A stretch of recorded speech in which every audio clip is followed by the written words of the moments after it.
Shalom jemaat yang terkasih di dalam Tuhan Yesus Kristus. Penuntun Saat Teduh Sinode Gereja Kristen Jakarta hari ini, Jumat 10 Maret 2023. Melakukan perbuatan baik demi Tuhan.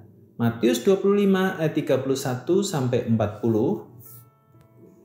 Apabila Anak Manusia datang dalam kemuliaannya dan semua malaikat bersama-sama dengan Dia, maka Ia akan bersemayam di atas tahta kemuliaannya. Lalu semua bangsa akan dikumpulkan di hadapannya dan Ia akan memisahkan mereka seorang daripada seorang, sama seperti gembala memisahkan domba dari kambing.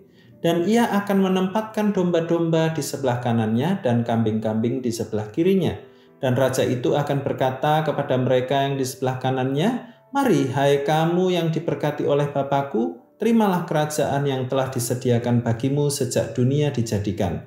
Sebab ketika aku lapar, kamu memberi aku makan. Ketika aku haus, kamu memberi aku minum. Ketika aku seorang asing, kamu memberi aku tumpangan. Ketika aku telanjang, kamu memberi aku pakaian. Ketika aku sakit, kamu melawat aku. Ketika aku di dalam penjara, kamu mengunjungi aku." Maka orang-orang benar itu akan menjawab Dia, katanya, "Tuhan, bila manakah kami melihat Engkau lapar dan kami memberi Engkau makan, atau haus dan kami memberi Engkau minum?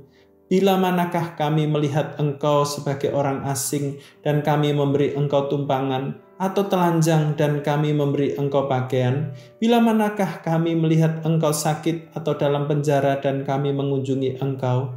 Dan Raja itu akan menjawab mereka, "Aku berkata kepadamu, sesungguhnya segala sesuatu yang kamu lakukan untuk salah seorang dari saudaraku yang paling hina ini, kamu telah melakukannya untuk aku."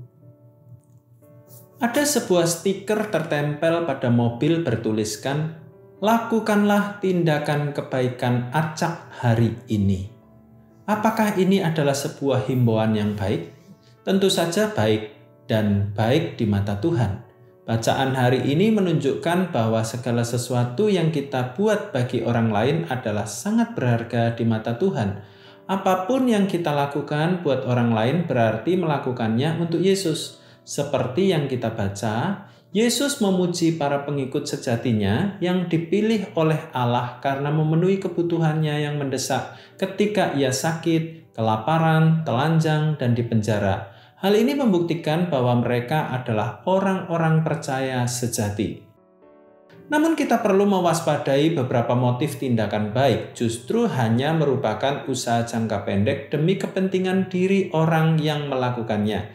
Misalnya demi reputasi diri atau demi disebut sebagai orang baik. Bukan lagi demi Tuhan kita, Yesus Kristus, agar namanya dikenal orang. Kita melakukan kebaikan bukan untuk keuntungan pribadi, melainkan karena kita adalah anak Tuhan yang baik. Tuhan telah mentransformasi hidup kita, sehingga kita hidup bukan lagi untuk diri sendiri. Seorang pria sedang menuju kantor tempat ia bekerja. Ketika ia melihat seorang wanita bersamaan menuju ke arah pintu, ia membukakan pintu baginya.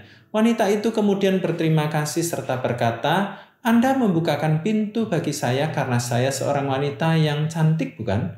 Pria itu dengan sopan menjawab, "Bukan karena Anda seorang wanita cantik, tetapi karena saya seorang pria yang baik." Demikianlah sepatutnya seorang percaya memahami mengapa ia melakukan apa yang ia lakukan. Yesus mengingatkan kita agar memberikan perhatian dan pelayanan kepada orang-orang yang berada dalam kondisi tidak menguntungkan.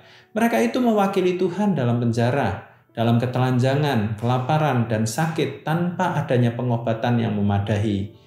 Memberikan perhatian dan melayani mereka tidak mendatangkan keuntungan apa-apa, namun melayani mereka adalah perwujudan akan kasih kepada Tuhan Yesus. Tuhan Yesus mendorong kita untuk melihat sekeliling kita yang dekat dengan kita. Perbuatlah sesuatu yang baik demi Tuhan sendiri. Jika motivasi hanya untuk Tuhan dan bukan untuk manusia, maka pelayanan kita akan bertahan lama dan tidak mudah kendor karena banyaknya persoalan yang muncul. Perbuatlah sesuatu yang baik demi kemuliaan nama Tuhan. Selamat beraktivitas, Tuhan Yesus memberkati.